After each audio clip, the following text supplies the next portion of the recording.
Hello everyone, in this video I wanted to show you how I fixed the problem with this keyboard on this Sony laptop. So the issue with those keys, and I still have the same problem on the control here, for example, is that they are very hard to register.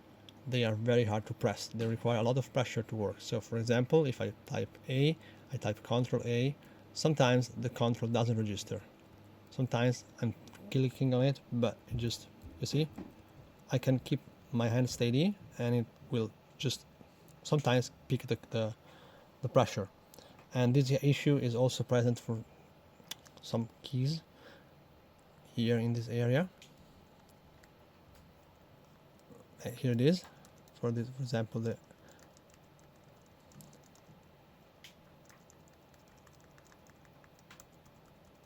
okay, plus. They require a little bit of pressure to get going. Okay, so I think this is mostly because this machine has been left alone for a long time and the plastic have like got stuck, for example, for like sometimes it double registers, for example with this 9.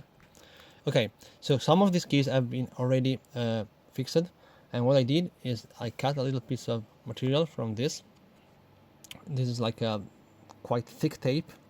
This is like found in a motherboard as a like symbol to put on your case, and I cut super tiny pieces, and I will show you now how to do that. Now the hardest part here is to get the keys out without damaging the underlying mechanism.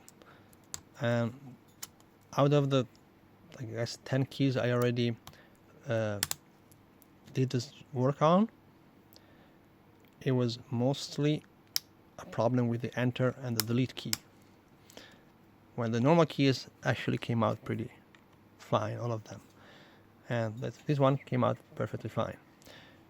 So what you have to do is to just look at the key and find the small sign in the center, I guess, which is exactly the point where you're touching the plastic there, the rubber there, and you put a tiny piece of tape in there.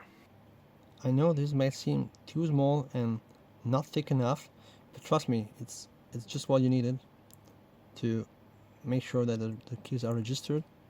And if you double do that, like I did in the first with the delete, you actually end up with a key that is a little bit too responsive. I know that sounds like an odd issue, but if you're typing fast, it will feel weird. I mean, on a delete, it's not that much of a problem because you don't usually it's not something you use in the middle of typing, but for normal keys, it can be unsettling. So just stick to one. And yeah, if you don't feel that's enough, you might add the second one later. And now, as a proof, I will press Control here, and I'm never typing A. If I left here, you see, it's always pressing as a control button.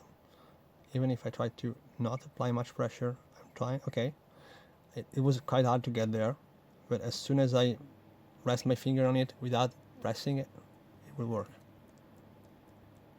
I would even say that for my experience, like in typing, this already feels a little bit too jumpy for my taste, but that's a compromise you have to work with.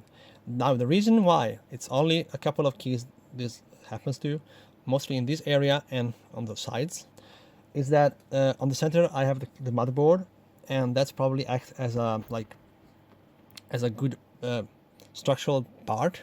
While on here, I used to have an hard drive, but I took out the hard drive and I used the msata SSD slot.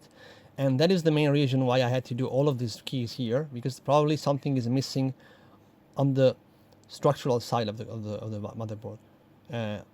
There's a hole here, down here, and the keys are just bending a little bit, just enough, barely enough to cause them not to pressure enough. So I think I also double did the E, and that is actually not clicking at all. But the O, for example, was done properly, and it clicks perfectly. So yeah, I think I double did this for. as an experiment as the first key. That was probably the worst thing, also with the delete. You can, I don't know if you can hear that from the video, but the delete doesn't click because I put a double tape. That's the same for the enter and also for the E, because these are the three keys I did first. Well, anyways, I hope you enjoyed the video. I hope it's useful for you, and ciao.